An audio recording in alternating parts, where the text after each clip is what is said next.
Le livre d'Enoch, chapitre 3.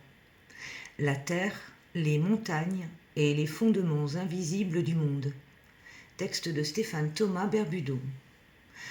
Partie 1, texte réécrit fidèle au contenu. Enoch poursuit son appel à la contemplation. Après le ciel et les astres, il tourne maintenant le regard vers la terre. Il dit : regardez les montagnes, leurs bases solides, leurs sommets immuables. Voyez les mers et les rivières qui suivent leur lit. Observez comment tout tient en équilibre.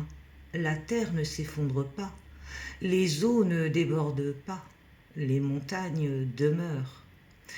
Tout cela existe parce qu'une force invisible maintient chaque chose à sa place. Il conclut : si les montagnes obéissent à l'ordre de la source, pourquoi l'homme, lui, transgresse-t-il les lois qui soutiennent le monde ? Partie 2. Analyse cosmique. Ce passage décrit les fondations énergétiques de la planète. Les montagnes symbolisent les axes vibratoires du champ terrestre. Chaque massif est une colonne énergétique reliant le cœur de la Terre à la grille céleste. Les mers et les rivières représentent le flux de conscience qui circule à travers le plan matériel. L'eau est la mémoire de la planète. Quand Enoch parle de la force invisible qui soutient tout, il décrit la trame originelle, le réseau électromagnétique qui maintient la cohérence de la réalité. Autrement dit, la Terre n'est pas un bloc inerte, c'est un être vivant relié à l'architecture cosmique. Partie 3, décodage ADN. Ce chapitre reflète l'architecture du corps humain. Les montagnes correspondent à la colonne vertébrale, axe central de la conscience incarnée. Les rivières sont les canaux énergétiques, méridiens nadis, par lesquels circule la lumière vitale.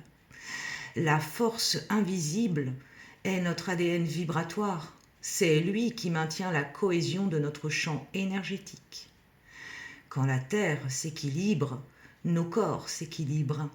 Quand nous honorons la montagne et l'eau, nous réharmonisons nos propres fondations. Partie 4, application actuelle. Nous traversons aujourd'hui une période où ces fondements sont secoués. Séisme, dérèglement climatique, effondrement des structures sociales. Ce n'est pas la fin du monde, mais la réinitialisation de la grille planétaire. Les anciens piliers énergétiques se déplacent. Les nouvelles fréquences de la Terre s'ancrent.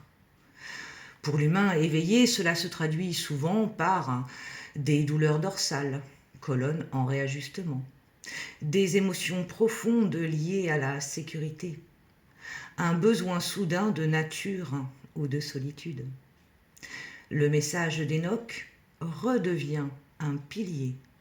Ne cherche pas la stabilité à l'extérieur, incarne-la. Partie 5, clé d'activation vibratoire.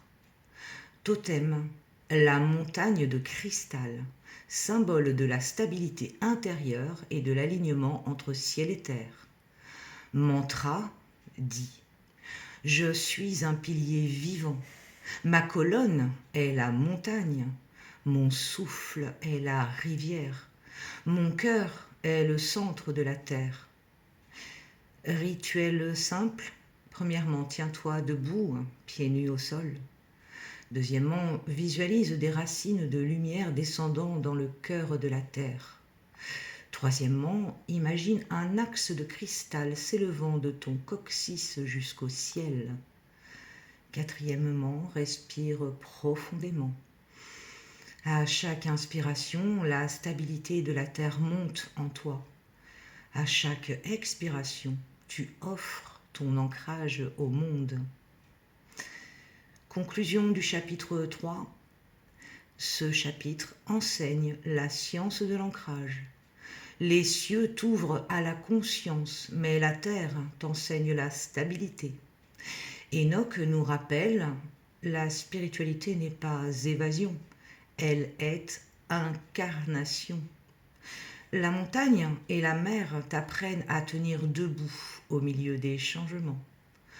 Quand tu marches, sens-toi marcher sur ton propre squelette de lumière. Tu es à la fois la terre et le ciel, reliés par ton souffle.